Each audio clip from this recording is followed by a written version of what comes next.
Aksi nyata modul 14 Budaya Positif oleh Ira Puspitapani SPD, CGP Angkatan 11 Kota Sibolga.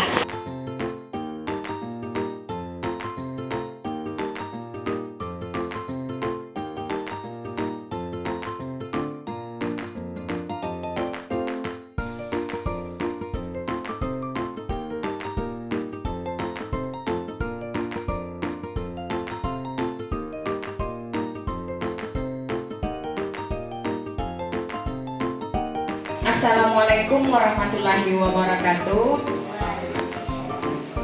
Selamat pagi Bapak Ibu semua. Dingin-dingin makan nasi, paling enak pakai sambal terasi.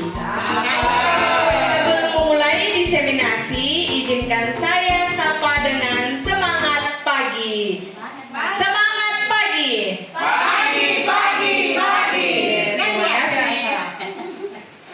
Berikut susunan acara diseminasi budaya positif SMA Negeri 2 Sibolga. Sebelumnya yang saya hormati Kepala Sekolah SMA Negeri 2 Sibolga atau yang mewakili Bapak Ibu Wakil Kepala Sekolah, Bapak Ibu guru serta peserta calon guru penggerak. Kita mulai saja. Yang pertama yaitu pembukaan dari saya sendiri. Yang kedua, menyanyikan lagu Indonesia Raya yang akan dipimpin oleh Ibu Nehemia.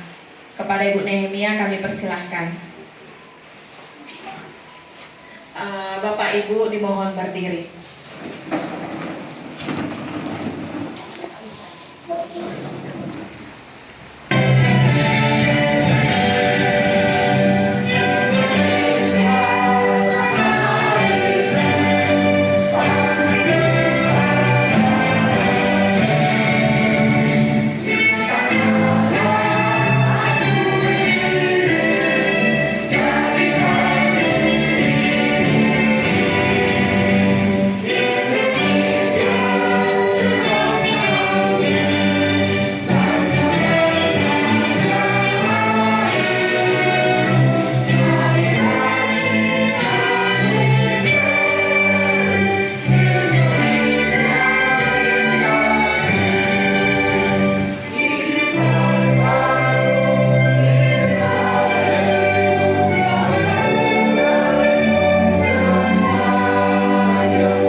Puji syukur tanpa catat kehadiran Tuhan.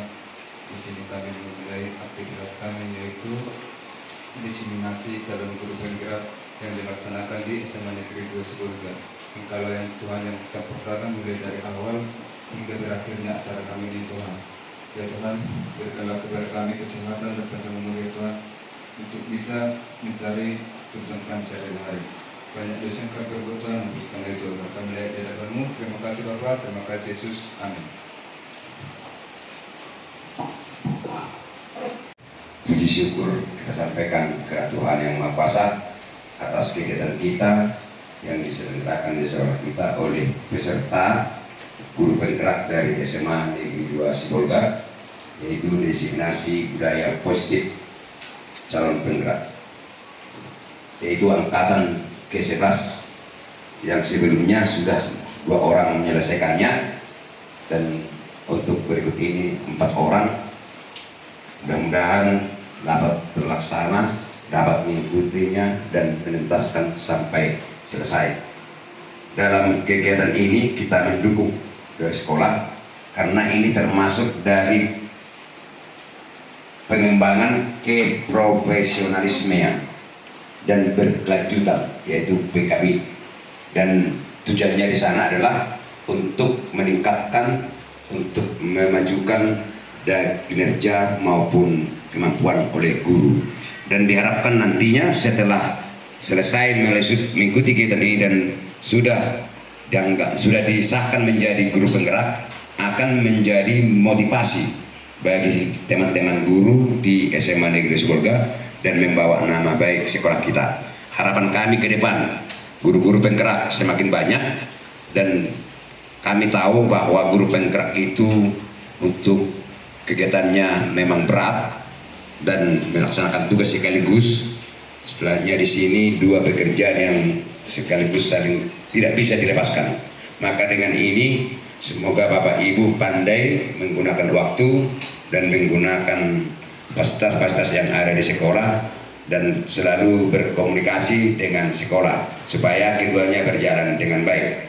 Harapan kami Bapak Ibu semoga selesai sampai disahkan menjadi guru penggerak. Terima kasih, mari kita tepuk tangan untuk keempat mereka. Sekian dan terima kasih. Selanjutnya materi akan disampaikan oleh Ibu Ira Puspita Pane, calon guru penggerak Angkatan 11 Kota Sibolga.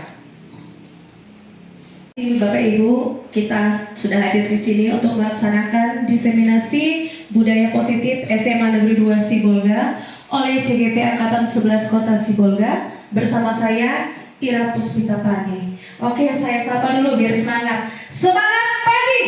Pagi, pagi, pagi! Luar biasa.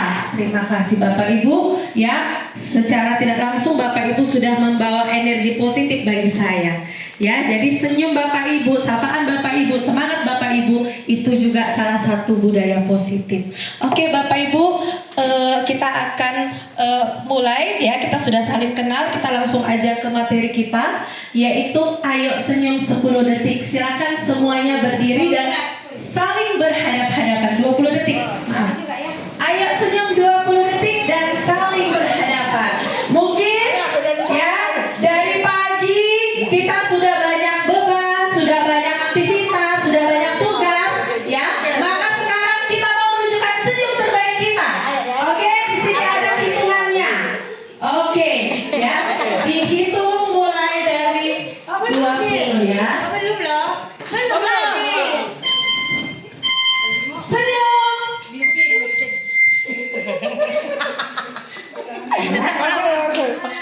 14, 13, 12. Ternyata temanku ini cantik juga, imut juga. Oke, 2, 1, tos kawannya, tos kawannya, lalu salam kawannya. Wah, luar biasa. Terima kasih tepuk tangan buat kita semua. Silakan duduk Bapak Ibu. Bagaimana kira-kira apa yang Ibu rasakan saat Ibu menatap teman Ibu di depan sambil senyum-senyum? Apa yang Ibu rasakan? Bahagia.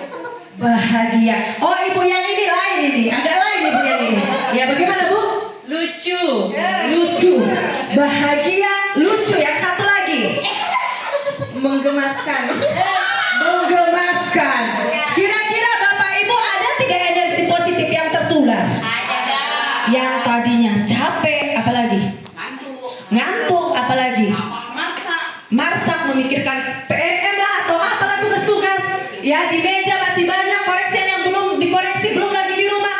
Tapi karena kita lihat senyum termanis teman kita, rasanya dunia ini wow, aku dimotivasi. Ya, jadi itu adalah salah satu budaya positif. Ada banyak lagi yang mau kita pelajari Bapak Ibu ya. Jangan jenuh-jenuh. Oke, sebelum lagi kita masuk ke budaya positif, konsep-konsep intinya kita perlu dong ada komitmen kelas kita atau kesepakatan forum diseminasi. Oke, sesuai dengan gambar yang pertama kira-kira apa maknanya Bapak Ibu? Iya, on time. Kita sepakati 1 jam 60 menit. Mudah-mudahan bisa on time. Yang kedua, itu kira-kira gambar apa? Cahaya, berarti kita harus fokus.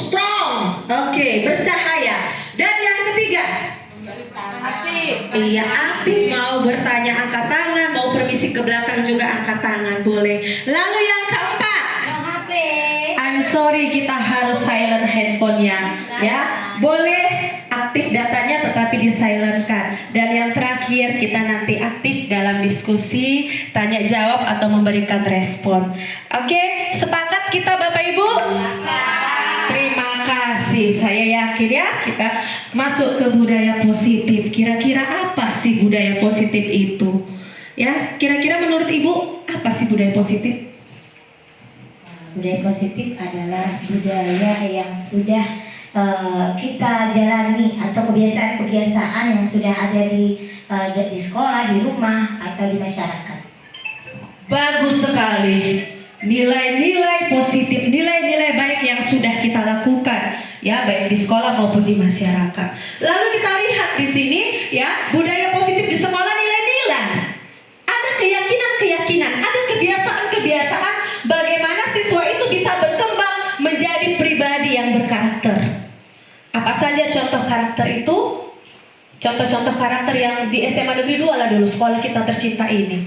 Budaya positif yang sudah diterapkan oleh siswa kita kira-kira apa? Coba dulu Bapak. 3S, Bu. Senyum, sapa, santun. Bagus sekali, tepuk tangan dulu buat Bapak Kamal. 3S, senyum, sapa, santun. Saya pernah ingat di sekolah kita ini agak-agak susah senyum siswanya. Tapi setelah guru piket dengan manis menyapanya, pagi nak, ya semangat pagi. Akhirnya budaya itu bisa diterapkan. Tadi ada Ibu Siti tadi ingin memberikan masukan, silakan Bu. Budaya positif yang sudah terbentuk di SMA Negeri 2 Sibolga adalah beriman dan bertakwa kepada Tuhan Yang Maha Esa dengan pelaksanaan ibadah-ibadah yang dilakukan oleh seluruh warga sekolah. Kalau budaya kan Bu, berarti tanpa disuruh, tanpa diperintah, tanpa takut hukuman yang akan diberikan, itu sudah dilakukan. Dilihat atau tidak dilihat orang lain, itu sudah dilakukan. Dan yang saya lihat di sekolah kita, anak-anak tanpa disuruh untuk melaksanakan sholat zuhur, dia sudah pergi ke masjid pada saat waktu zuhur. Artinya beriman kepada Tuhan Yang Maha Esa sudah tertanam di SMA Negeri 2 Sibolga. Luar biasa, tepuk tangan dulu ya. Berarti budaya positif itu sudah kita laksanakan walaupun belum maksimal sekali ya, tapi kita lihat perbedaannya. Saya masih ingat dulu ya, waktu kita belum menerapkan budaya positif, guru harus dipiket itu berbaris itu. Ada yang menangkap siswa supaya jangan pulang, ya, menahan siswa. Tapi sekarang begitu bel, mereka sudah tahu yang Kristen PA, yang Islam Rois, luar biasa. Oke, nah kita lanjut. Ya, konsep inti budaya positif yang akan kita pelajari hari ini ada disiplin positif, motivasi perilaku manusia, keyakinan kelas, kebutuhan dasar manusia, posisi kontrol guru, dan segitiga restitusi. Ya, semua ini sangat bermanfaat untuk diperankan guru. Ya, bukan hanya guru penggerak tetapi kita semua. Oke, nah sekarang kita lihat di sini disiplin positif. Dari kata disiplin positif, kira-kira apa itu disiplin positif? Ayo, apa kira-kira disiplin positif itu? Ya, Ibu Yuliana? Disiplin positif berarti dari kata disiplin dia ya, menaati hal-hal yang positif seperti itu. Oke, bagus kan? Tepuk tangan dulu buat Ibu Yuliana.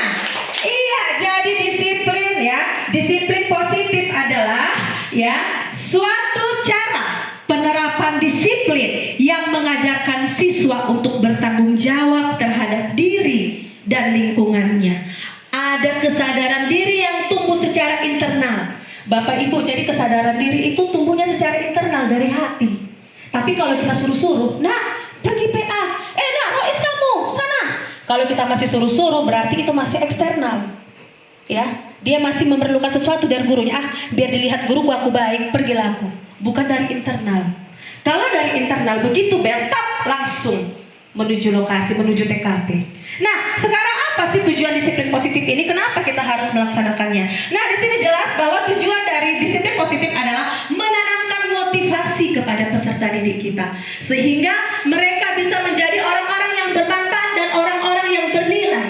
Mereka yakin apa yang mereka yakini itu, nilai-nilai itu adalah nilai-nilai positif yang bisa menimbulkan budaya positif seperti itu. Itulah dia tujuannya. Ya, saya yakin kita pasti bisa bersama kolaborasi Bapak Ibu, kita pasti bisa. Oke, yang selanjutnya nilai-nilai kebajikan. Nilai-nilai kita sudah tahu, kebajikan. Kira-kira contoh nilai kebajikan yang ada di sekolah kita yang sudah kita terapkan ataupun yang belum. Apa kira-kira contoh nilai-nilai kebajikan yang belum dulu ya? Nilai-nilai kebajikan Bu?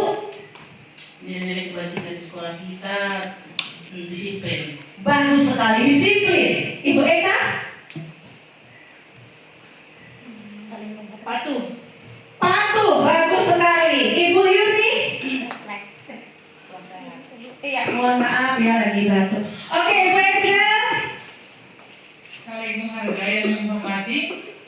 Bagus sekali, saling menghargai dan menghormati. Banyak sekali Bapak Ibu nilai-nilai kebajikan. Kalau kita tulis sekarang ya, satu buku itu banyak sekali. Jujur, disiplin, kerja keras, rajin, terampil, cerdas, kreatif. Aduh, kayaknya nggak habis-habis.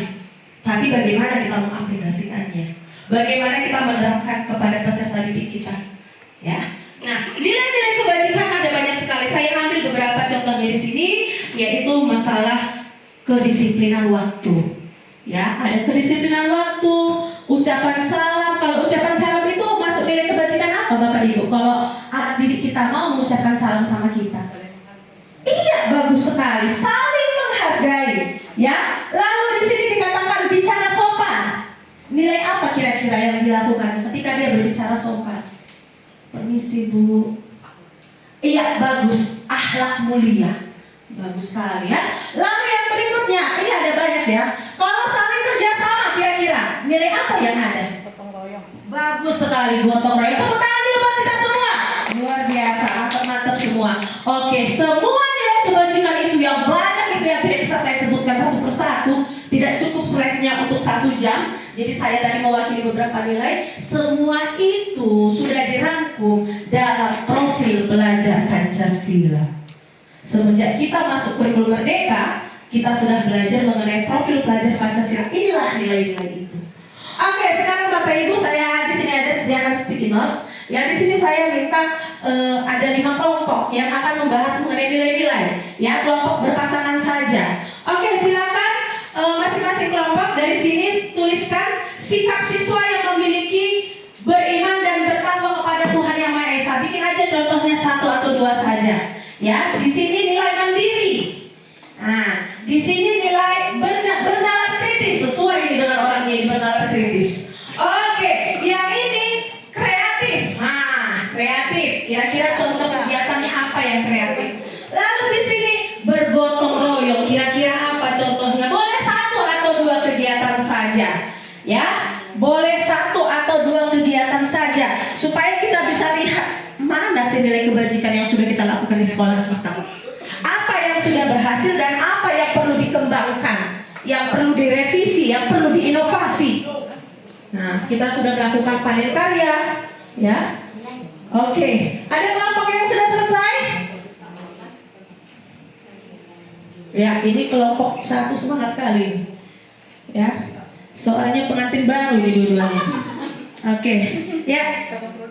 Nggak usah banyak-banyak Bu, nanti nggak pulang-pulang kita. Oke, ya kelompok 1 silakan. Cep.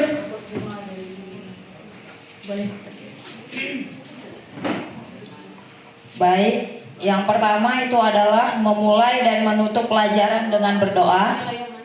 Nilai yang beriman, bertakwa kepada Tuhan Yang Maha Esa dan berakhlak mulia. Bagus, ya.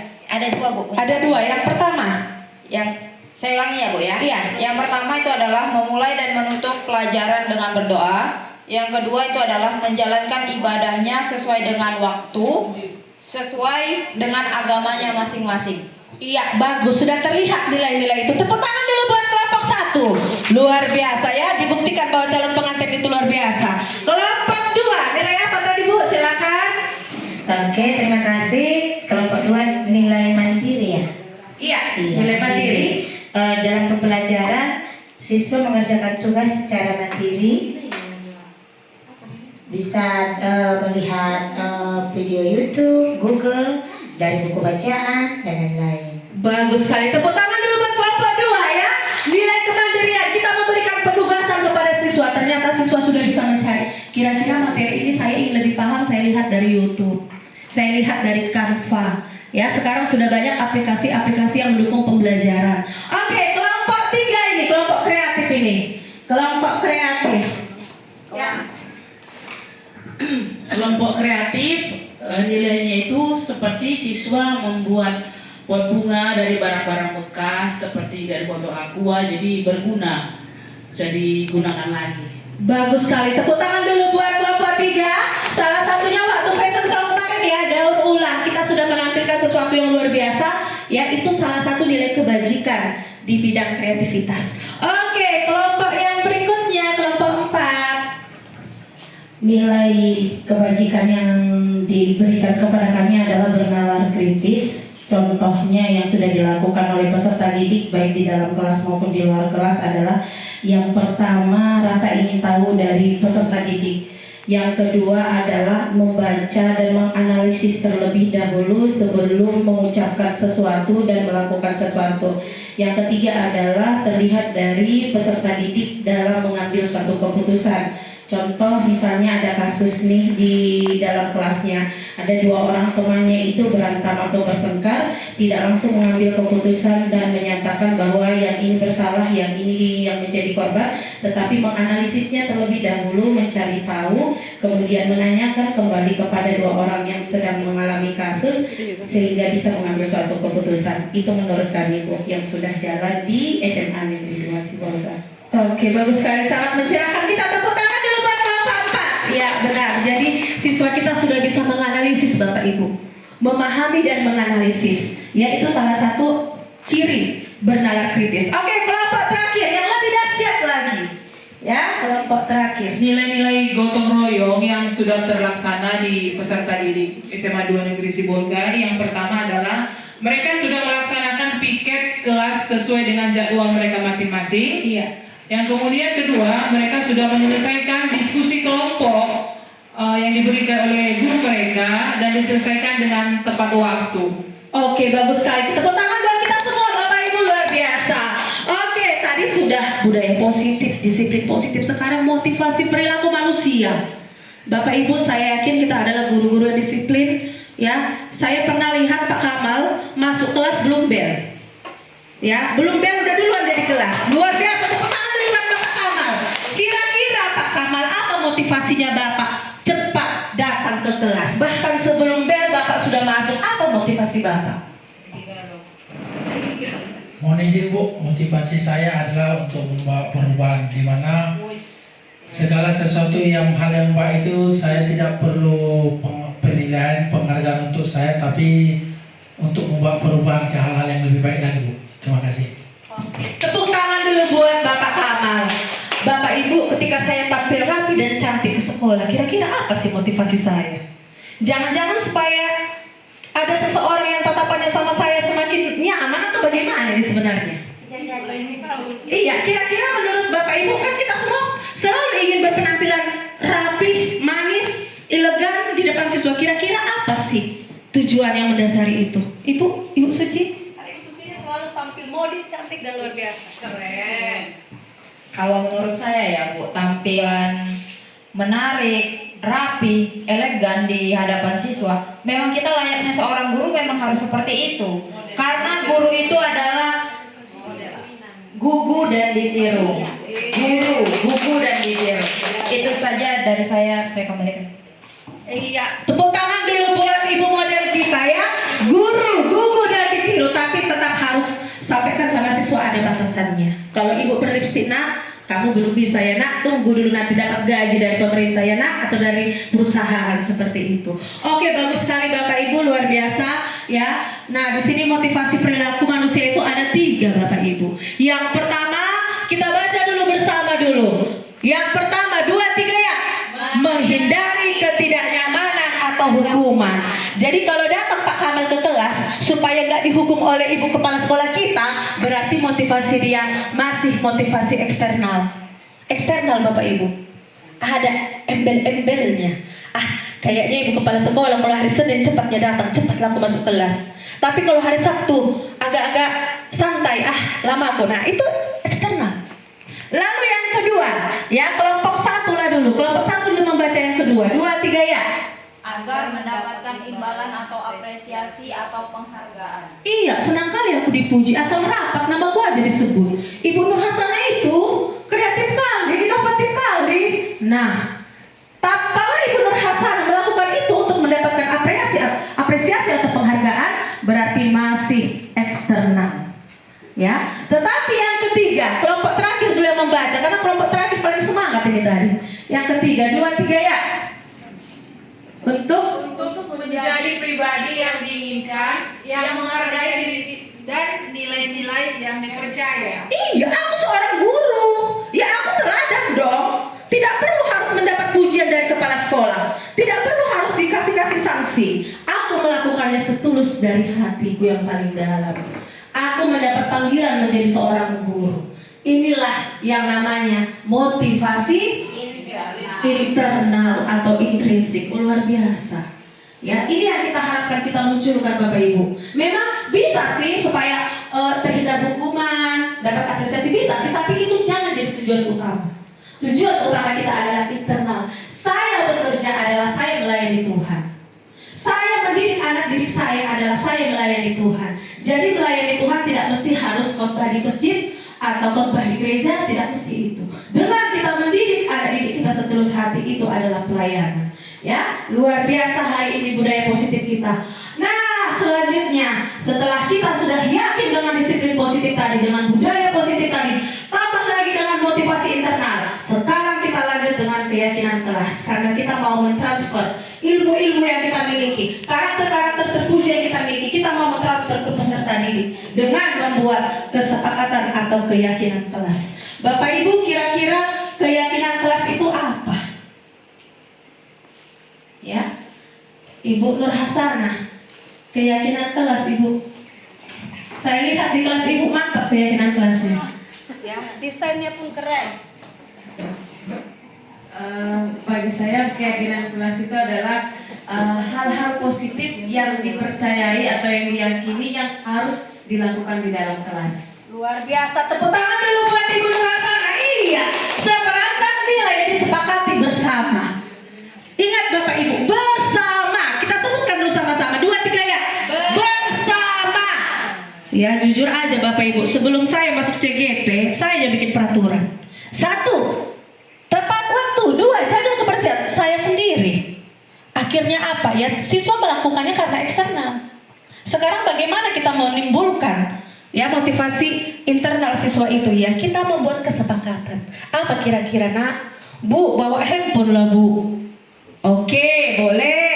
Tapi ada catatannya, hanya untuk pelajaran. Jika ketahuan nanti kalian menggunakan di luar pelajaran, apa konsekuensinya nak? Nah, beri mereka berpikir dan menimbulkan solusi sendiri. Akhirnya muncullah motivasi internal mereka. Ya, jadi itulah dia keyakinan kelas.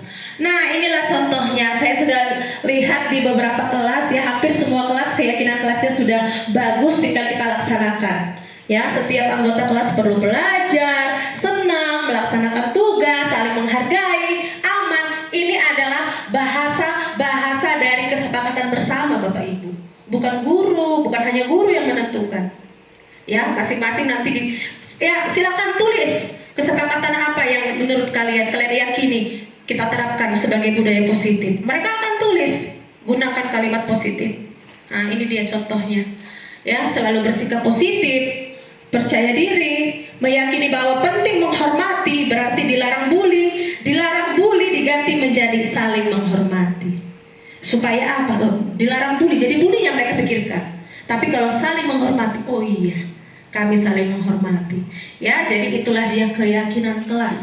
Nah, karena waktunya sudah mulai ya, semakin jam-jam kritis, kita ice breaking dulu sebentar. Silakan berdiri Bapak Ibu, hanya 1,5 menit ini. Sebentar nih ini, tapi asik.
virus-virus budaya positif akhirnya semakin semangat goyangannya.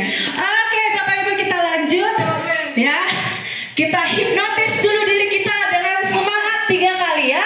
Semangat 3 kali dan luar biasa. 2, 3 ya. Semangat, semangat, semangat luar biasa. Oke, kita sudah hipnotis diri kita. Sekarang kita lanjut yaitu kebutuhan dasar manusia. Wow, setiap orang pasti punya kebutuhan dong, ya. Salah satunya, salah satunya ini. Apalagi Bapak Ibu? Minuman, makanan, bagus. Apalagi Bapak Ibu? Tempat tinggal, uang. Oke, bisa. Cinta, I love you too. Oke, ada lagi Bapak Ibu? Ternyata kekuasaan itu perlu loh. Kepuasan. Saya merasa nyaman di kelas itu adalah kebutuhan. Tapi ketika seorang dibully, dia merasa ada kebutuhan yang tidak terpenuhi. Nah, jadi kita mau belajar kebutuhan itu apa-apa saja, apa dampaknya jika salah satu atau lebih kebutuhan itu tidak terpenuhi. Dan kalau terpenuhi, otomatis menimbulkan budaya positif. Nah, sekarang kita lihat Bapak Ibu. Ya, kebutuhan dasar manusia yang sudah Bapak Ibu sampaikan, ini ada 5 bagian penting. Ya, berdasarkan apa yang sudah Bapak Ibu sampaikan tadi. Yang pertama kita baca bersama, bertahan hidup. Dengan cara apa saya bisa bertahan hidup? Istirahat, bagus. Pakaian Bapak Ibu, coba dulu tes dulu. Seminggu ini nggak usah pakai pakaian. Gimana? Wah, iya, tidak bisa bertahan hidup. Sakit, gemetar. Ya, saya pernah di Brastagi pas lupa bawa jaket langsung gemetaran. Nah, itu adalah kebutuhan dasar manusia. Yang kedua, kita baca bersama. Kasih sayang atau rasa diterima. Wah, ini luar biasa. Ketika ada orang yang membenci kita, kita selalu merasa nggak nyaman. Nah, berarti ada kebutuhan. Ya, ada kebutuhan. Tadi di awal, ice breaking awal, suruh senyum, suruh tos dan salam. Nah, itu adalah salah satu. Ternyata dia sayang sama saya. Dia senyum termanis. Nah, apalagi antara Pak Kamal sama Ibu Yuliana ya kan, kutub positif dengan kutub negatif. Hajar. Nah, itu dia ya. Positif semua. Oh, luar biasa. Tepuk tangan dulu karena budaya positif. Diseminasi budaya positif di SMA Negeri 2 Sibolga, luar biasa. Lalu yang ketiga kita baca penguasaan. Saya power, saya kuat, saya bisa memimpin. Ada orang yang seperti itu. Ketika kepala keluarga merasa bergeser posisinya, loh saya kepala keluarga, kenapa saya tidak dilibatkan dalam mengambil keputusan? Loh anak kita mau di ITB, kan saya bilang di UI. Nah, penguasaan. Ya, lalu yang berikutnya kita baca bersama. Kebebasan. Saya jenuh, bosan saya di kelas Bu. Saya ingin bebas Bu. Disuruh duduk terus. Ada ingin rasa bebas. Sekali-sekali bawa ke taman, sekali-sekali bawa ke kolam renang, ya, tapi dengan tujuan positif ya. Dan yang terakhir adalah rasa senang juga perlu Bapak Ibu. Ketika Bapak Ibu duduk di sini dengan rasa senang, saya yakin materi-materi kita tercapai dan aplikasinya juga pasti terlaksana. Tetapi ketika kita dengan penuh beban, ya, otomatis tidak tersampaikan. Oke, itulah dia kebutuhan dasar manusia. Nah, di sini ada contoh kasus. Saya senang dengan kasus. Kita diajak untuk menganalisis ya, untuk berpikir. Oke, kasusnya dibaca dulu sama Ibu Eka dulu. Baca dulu kasusnya Ibu Eka. Itu ya. Doni merampas bekal makanan teman sebangkunya. Doni merampas ya bekal makanan teman sebangkunya.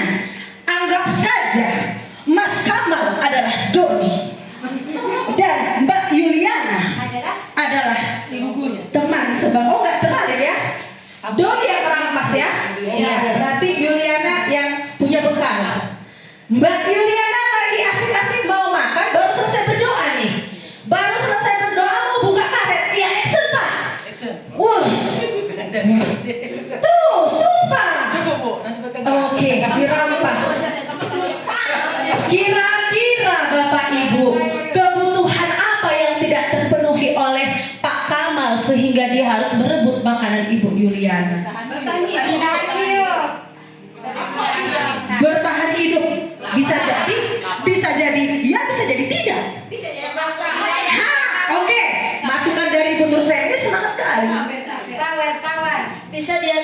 rakusnya atau dia merasa berkuasa atau segala sesuatu. Iya, bisa juga ya. Luar biasa, bagus-bagus semua jawabannya. Bertahan hidup bisa, karena rakus katanya. Bisa juga ada lagi jawaban lain, Bapak Ibu. Bisa apa? Kasih sayang. Rasa Kelima-lima yang biasa. Ayo, kira-kira dari yang pertama bertahan hidup udah jelas. Bisa saja Pak Abang sedang lapar tadi pagi, dia tidak sempat sarapan. Dia mau beli ke kantin, lupa bawa uang, dompet sama ATM-nya tinggal entah di mana. Oke? Yang kedua, kasih sayang, kira-kira kenapa dia sampai meramas ini? Bisa jadi ternyata ada benih-benih ingin diperhatikan. Luar biasa, Bapak Ibu analisisnya sudah soal hoax ini luar biasa Bapak Ibu. Ya, yang ketiga, kira-kira bagaimana Pak Kamal ini? Karena ketua kelas dia. Kepala suku dia. Lihat dari kelas ini, cuma dia paling ganteng. Ya, cuma dia merasa, hei saya berkuasa. Yuliana kasih tuh untuk saya. Saya di sini kepala sukunya, luar biasa Bapak Ibu. Dan yang keempat, kebebasan. Iya, itu berkaitan dengan penguasaan. Pertama dia penguasa, keduanya dia semau gua. Suka kulah kenapa rupanya? Kalau aku mau makan makananmu kenapa rupanya? Yang ada bisa jadi Pak Kamal yang membuli ini. Pelit kali pun kau, sombong kali pun kau, baru nasi aja bisa jadi. Bisa aja dia di situ ingin kebebasan, ingin menunjukkan sikap-sikap yang bebas. Ya, dan yang terakhir, kesenangan. Ku tengok ayam bakar kayak mantap kan di rumah kami, saya lalap ikan asin. Dilihat ya ayam bakar, senang dia. Terus senang pula dia lihat kalau Ibu Yuliana marah, katanya makin imut. Senang. Berarti sifat dari Pak Kamal kalau karena senang berarti sifatnya bagaimana Bapak Ibu? Usil, ya betul. Usil, jahil. Berarti Bapak Ibu tidak selamanya orang itu punya niat jahat itu ya karena kebutuhan tidak terpenuhi dia jadi jahat, belum tentu. Tapi kita harus lihat motivasinya apa. Ada 5 ini Bapak Ibu yang mendasari. Jangan-jangan dia iseng, ya. Jangan-jangan dia lapar. Kenapa orang lapar ketika mencuri pisang harus masuk penjara? Sedangkan yang korupsi miliaran masih tenang-tenang ketawa. Nah, ini perlu menjadi perhatian kita. Artinya apa? Ada motivasi-motivasi. Ya, kita harus pahami apalagi kita sebagai seorang guru. Nah, salah satu kita memahami, ya, siswa kita memahami peserta didik kita yaitu dengan melakukan posisi kontrol restitusi. Apa saja posisi kontrol restitusi? Ada 5 Bapak Ibu. Inilah yang kita lakukan sehari-hari. Ada yang sudah tepat atau efektif, ada yang belum tepat atau tidak efektif. Yang pertama, yaitu sebagai apa Bapak Ibu? Kira-kira kalau sebagai penghukum, coba bikin dulu satu kalimat dulu Ibu Angelina sebagai penghukum. Saya tidak mengerjakan tugas Bu. Kenapa kamu mengerjakan tugas, Nak? Lupa Bu. Misalnya ya, bikin satu kalimat hukuman. Usap. Tolong dulu sapu. Keluar teras itu. Iya, sapu ya. Disuruh sapu, belum lagi habis sapu disuruh pusap lagi 50 kali. Habis pusap disuruh lagi menulis di buku 50 lembar timbal balik. Saya berjanji. Itu hukuman atau konsekuensi Bapak Ibu? Hukuman. Kita sering sekali guru sebagai penghukum. Saya mau tanya dulu, kira-kira kalau kita menghukum siswa dampaknya apa? Kebencian, betul. Satu, kebencian. Tidak semua Bapak Ibu siswa kita itu bisa berpikir positif. Ya, oh Ibu ini menghukum saya supaya saya berubah, udah hebat kali. Ngapain lagi sekolah dia kalau udah berpikirnya tinggi seperti itu? Kira-kira apa lagi? Dendam. Apakah dampaknya itu dia akan menjadi manusia yang disiplin? Belum tentu. Belum tentu.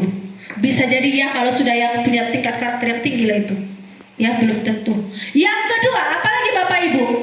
Pembuat merasa bersalah. Ibu Suci lah dulu. Nah Bu Suci, saya nggak sengaja mencuri uang teman saya, nggak sengaja pula ya kan? 50.000. Silakan Ibu Suci bikin satu kalimat pembuat merasa bersalah.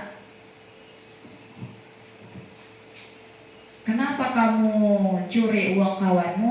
Gara-gara kamu dia jadi sengsara. Lihat itu, sudah menangis dan mungkin sampai di rumah akan dimarahi lagi oleh orang tuanya. Terlalu manis pula Ibu Suci ya kan? Iya, pembuat merasa bersalah. 3 kali kau curi uangnya itu nak. Nggak tahu kau mamanya itu orang susah. Wih, itu Bapak Ibu bisa memang, tetapi dampaknya jangka pendek. Kenapa jangka pendek? Saat itu aja dia iba, besoknya berulang lagi. Nah, berarti ini masih kurang efektif. Yang ketiga, kita baca bersama sebagai Hai bro, udah datang bro. Gimana tugasnya? Udah dikerjakan girls? Cantik kali kau cinta. Pernah nggak kita melakukan seperti itu kepada siswa kita? Dampaknya bagaimana Bapak Ibu? Oke. Sepele Bu, anak-anak itu sama kita Bu, karena kita bisa jadi dibuat jadi bahan olok-olokan mereka di belakang kita Bu. Iya, ini curhat ini ya, sambil curhat ini ya. Oke, selain sepele apa lagi Bapak Ibu? Iya. Bisa juga anak itu merasa dihargai, ada sebagian seperti itu. Bisa juga dia merasa sepele juga seperti itu. Akhirnya apa? Karena saya selalu menyapanya sebagai teman, cuma sama saya lah dia masuk tepat waktu Bapak Ibu. Tugas PRO dulu dia ngumpul. Kenapa sama Ibu Eka kau nggak kau kumpulkan tugasmu? Karena Ibu Eka tidak memperlakukan sebagai teman, tidak baik juga Bapak Ibu. Hanya sama saya siswa ini bagus, tapi sama guru lain tidak, itu pun tidak efektif. Nah, jadi hati-hati Bapak Ibu, kita tetap bisa berteman tetapi dalam tahap wajar. Seperti itu. Nah, lalu yang berikutnya sebagai pemantau. Nah, itulah kan, nggak kau kerjakan tugasmu kan? Kemarin pun nggak kau kerjakan, sekarang juga. Wah, 1001 jurusan pantauan. Belum lagi dibilang kawan sebangkumu kemarin, kau curi pulpennya, tambah lagi. Akhirnya apa? Dia selalu merasa, waduh ibu ini ya. Satunya masalah hawa, tapi yang disebutkan berapa? 1001. Nah itu. Nah, yang terakhirnya itu sebagai manajer. Bapak Ibu coba bayangkan manajer di suatu perusahaan. Apa yang Ibu pikirkan tentang manajer di suatu perusahaan? Memerintah. Ya, lalu apa lagi? Ya, bisa jadi ya. Memiliki power. Oke, bagus ya. Memerintah menjadi power bisa. Ya, tetapi manajer, bandingkan manajer dengan direktur itu berbeda. Direktur perintah. Print dulu ini, bikin dulu laporannya. Tapi kalau manajer, ya, dia itu sifatnya terorganisasi, mengarahkan, menuntun, memimpin. Jadi kita sebagai guru sebaiknya Bapak Ibu menjadi manajer, bukan direktur, bukan teman sebayanya, bukan penghukum, ya, bukan pemantau. Sekalipun kita lakukan itu, kita manusia tidak sempurna. Ya, apa boleh buat, tetapi kita usahakan kita menjadi manajer. Step by step, pelan-pelan saya yakin kita pasti bisa. Ya, jadi kita menjadi manajer, kita lebih memahami apa sih yang dibutuhkan siswa ini. Sama tadi ketika kita mempelajari 5 kebutuhan manusia, ketika dia melakukan tindakan, kalau kita sebagai manajer, kita nggak langsung menjudge dia. Wah, jahat kali kau, pencuri kau ya, jangan-jangan mama bapakku pun pencuri. Orang susahnya kau, orang miskin. Satu kasus dia bisa 1000 yang kita sampaikan yang negatif. Nah itu dia. Tapi kalau sebagai manajer, kita berusaha merangkul dia. Kita menumbuhkan motivasi internalnya. Itu dia. Ya, lalu yang berikutnya, nah ini dia. Ya, sebagai penghukum, pembuat merasa bersalah, teman, monitor, manajer tadi sudah saya jelaskan. Karena tulisannya kecil-kecil, makanya saya jelaskan duluan. Ya, oke. Nah, sekarang kita lanjut. Ini dia Bapak Ibu yang saya sampaikan tadi. Ketika kita melakukan motivasi eksternal, identitasnya bagaimana? Gagal. Perilaku kontrolnya bagaimana? Negatif. Kenapa? Menghukum. Saya merasa tertekan, sebal. Saya merasa bersalah. Akhirnya setiap masuk ibu itu, waduh, bilangin aja di situ, terserah lah. Itu dia. Ya. Tetapi ketika kita melakukan sebagai teman dan pemantau, maka perilaku kontrol kita adalah positif atau negatif sebagai teman dan pemantau? Positif. Positif, tetapi dia di situ. Coba lihat bagian bawah Bapak Ibu. Dia memiliki ketergantungan, sama kayak orang perokok. Ketika dia tidak merokok, ibu kasih permen nggak puas dia. Jadi ini kita harus bersama-sama kolaborasi sebagai manajer. Oke, lalu kalau kita sebagai manajer Bapak Ibu, kontrol diri kita, identitas berhasil atau sukses. Lihat yang di bagian bawah. Apa yang tercapai? Menguatkan watak atau karakter. Tumbuhlah motivasi internal siswa. Iya ya. Saya salah, saya dimaklumi oleh ibu itu, dan ibu itu yakin saya bisa berubah. Dan ibu itu yakin saya bisa melaksanakan solusi yang saya sampaikan. Itu manajer. Kita tidak semata-mata harus begini, harus begitu, harus begini. Tidak. Siswa itu sendiri yang akan menganalisis, dan siswa itu sendiri yang akan menemukan solusi-solusinya. Ya, saya yakin kita bisa Bapak Ibu. Saya optimis, sangat optimis. Oke, nah, tapi sudah kita lakukan budaya positif, motivasi sudah, disiplin positif sudah, toh juga ada kasus yang terjadi. Bapak Ibu, kembali kepada kita adalah manusia yang tidak sempurna, maka kita sebagai guru sebaiknya bisa mengetahui dan menerapkan segitiga restitusi. Oke Bapak Ibu, betulkah bentuknya segitiga? Jangan pikirkan segitiga yang lain-lain Bapak Ibu. Ya, ini segitiga bukan segitiga biru atau cakra kembar, bukan. Tapi ini adalah segitiga restitusi. Ya, ada 3. Nah, segitiga restitusi kalau kita lihat dari bentuknya, jika salah satu bagian atau salah satu sisi tidak ada, apakah bisa menimbulkan segitiga? Tidak bisa. Nanti kita akan analisis ya, ada kasus-kasusnya. Nah, jadi segitiga restitusi ini adalah proses menciptakan kondisi murid untuk memperbaiki kesalahannya. Dari yang kurang terpuji menjadi terpuji. Tapi dengan catatan Bapak Ibu, dari motivasi internalnya. Kita mau menggugah hati dan perasaannya. Sehingga dia berubah itu bukan karena kita suruh. Bukan supaya nilai bahasa Indonesianya 98, nilai kimianya 99, bukan karena itu. Atau bukan karena supaya Ibu Yuliana senyum-senyum terus sama dia, bukan karena itu. Tetapi timbul kesadaran, dia yakin bahwa nilai-nilai yang dipercaya itu adalah bisa membawa dia dalam kebahagiaan dan keselamatan. Itu dia segitiga restitusi. Oke, nah sekarang kita lihat di sini ya. Yang pertama, menanyakan keyakinan. Bapak Ibu, ketika Bapak Ibu melihat siswa yang bermasalah, apa yang pertama kali Bapak Ibu lakukan? Menstabilkan identitas seperti apa itu Pak? Misalnya Bu, saya tanya kabarnya terlebih dahulu. Kalau dia menjawab sehat, baru saya tanya apa penyebabnya kamu saya panggil ke sini. Itu dan lainnya. Bagus sekali. Yang pertama adalah menanyakan keyakinan, ya. Menstabilkan identitas. Ya, salah pencet ini. Menstabilkan identitas. Kamu tahu nak, kenapa kamu saya panggil ke BP ini? Iya Bu, kenapa nak? Karena saya Bu, menyontek Bu.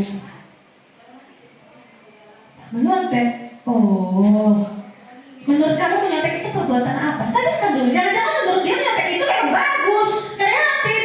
Ada, jadi kita mengatakan kreatif Bu, kalau menyontek gak usaha itu Bu. Luar biasa, boleh.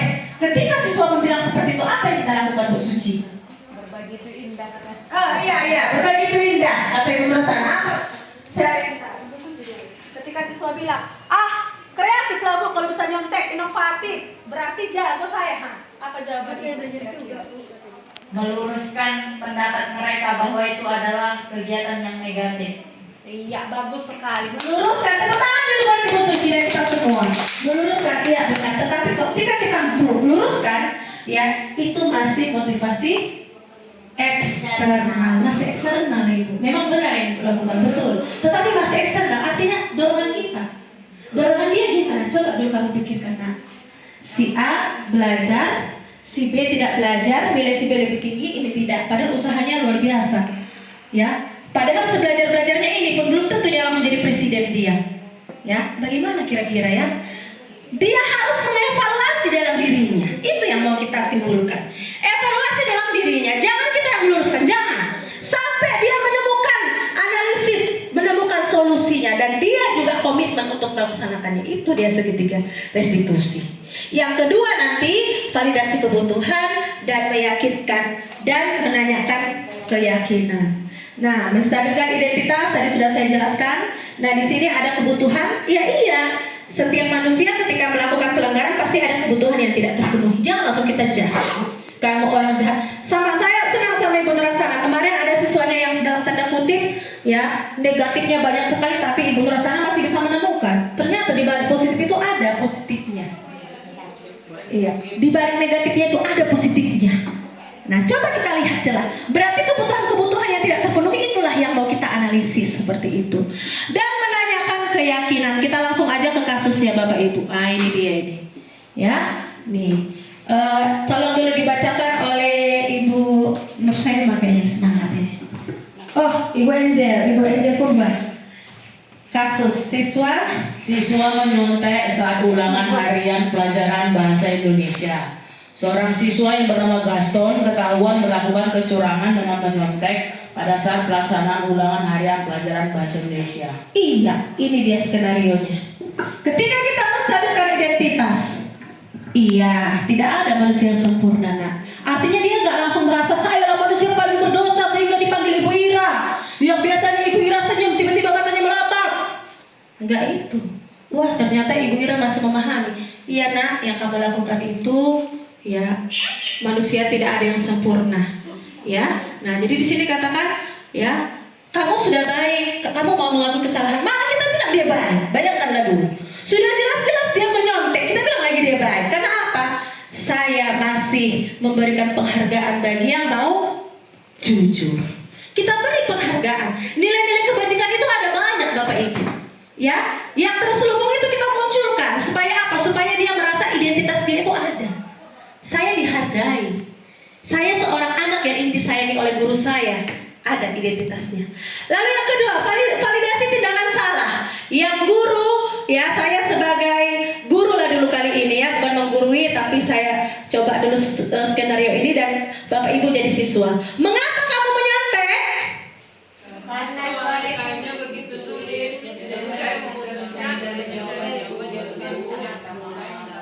Jadi menurut kamu tindakan itu benar atau salah? Nah, salah. kalau dijawab salah, berarti dia langsung sadar. Kalau dijawabnya, biasanya Bu, jangan sekarang Bu, apa gunanya handphone itu, gadget itu? Nah, itu. Kembali kita harus motivasi internalnya kita apakan? Ya, kita kelola. Lalu apa yang sesuai dengan keyakinan kelas? Kembali kita ke keyakinan kelas. Apa yang kita sepakati kemarin, nak? Yang kita tulis-tulis pakai warna kertas warna-warni, kita tempelkan di kertas. Apa itu, nak? Iya, Bu. Ternyata saya belum jujur, Bu. Ada nilai kejujuran yang mereka sepakati. Akhirnya apa? Dia ingat lagi, flashback dia ke masa lalu. Oh iya, saya tanda tangani pula ya. Di kelas Ibu Virgin lengkap dengan tanda tangannya lagi. Ditempel di kertas. Oh, apa? Akhirnya dia ingat, oh iya, pernah saya sepakati harus jujur. Ternyata saya belum jujur. Nah, dia sendiri yang menganalisis bahwa dia salah, bukan gurunya. Hei, kau salah kan? Perbuatanmu dosa, masuk neraka kau. Enggak, jangan lagi. Sekarang kita terapkanlah segitiga restitusi. Yakin pasti bisa. Lalu menanyakan keyakinannya, untuk kedepannya apa yang kamu lakukan, nak? Dia sendiri yang berpikir apa yang mau dia lakukan, bukan kita yang bilang kamu harus belajar ya nak. 1000 kali kita bilang, mending didengarkan dia. Tapi kalau dia sendiri yang mengatakannya, mudah-mudahan lah Bapak Ibu. Ya, itulah dia. Sampai sekian. Ada yang mau bertanya? Ya, wah, bagian belakang kayaknya semangat sekali Bapak Ibu. Ya. Terima kasih atas kesempatannya. Iya. Yang ingin saya tanyakan, apakah segitiga restitusi itu bisa dilakukan untuk semua kasus di kelas ataupun di sekolah? Oke, baik. Saya tampung dulu. Ibu Angel Purba, satu lagi. Apakah tadi langkah-langkah segitiga restitusi itu harus diterapkan ketiga-tiganya secara keseluruhan untuk setiap persoalan? Terima kasih. Iya, bagus sekali. Tadi pertanyaan Ibu Nursema yang pertama adalah apakah dalam semua kasus yang dihadapi di sekolah bisa menggunakan segitiga restitusi? Nah, saya jawab, Ibu, ada banyak sekali kasus dan setiap kasus itu memiliki kompleksitas. Ada yang rendah, sedang, tinggi. Ketika dia masih di tahap rendah dan sedang, kita dapat melakukan praktik segitiga restitusi. Tetapi ketika dia berat, itu kita harus gercep. Nggak sempat lagi kita nanya, kenapa Kak benjol-benjol kepala? Enggak, udah berdarah, matanya keluar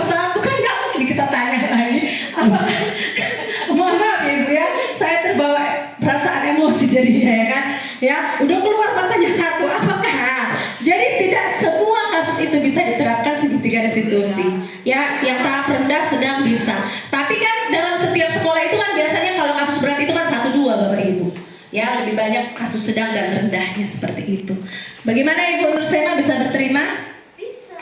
Terima kasih Bu. Oke, pertanyaan yang kedua tadi masih terkait dengan segitiga restitusi. Apakah harus ketiga-tiganya? Ya, tadi saya sudah sampaikan juga, tapi di sini saya akan lebih detail menjelaskan. Ya, di sini kalau kita lihat ada ketiga tahapan itu memang iya harus ada. Identitasnya dulu kita stabilkan, lalu yang kedua kita validasi tindakan yang salah. Entah menurut dia kesalahan dia itu benar menurut dia. Itulah anak zaman sekarang Bapak Ibu, kita ada di generasi Gen Z yang harus memahami pola pikir mereka berbeda dengan kita. Jadi ya kita harus meluruskan dengan cara apa? Motivasi internalnya tadi kembali kita bangkitkan. Lalu yang ketiga yaitu menanyakan keyakinannya. Nah, di saat menanyakan keyakinan, disitulah muncul solusi-solusi internal dari diri dia sendiri. Luar biasa Bapak Ibu, sangat bersemangat. Kita beri tepuk tangan buat semuanya. Akhir kata saya ingin kita paling mengucapkan terima kasih. Semoga bermanfaat. Mohon maaf bila ada kekurangan dan kesalahan. Selamat sore. Luar biasa. Karena kita mau pulang harus lebih semangat Bapak Ibu. Selamat sore. Luar biasa. Terima kasih. Sekianlah materi yang telah disampaikan oleh Ibu Ira Puspita Pane. Semoga bermanfaat bagi kita semua. Salam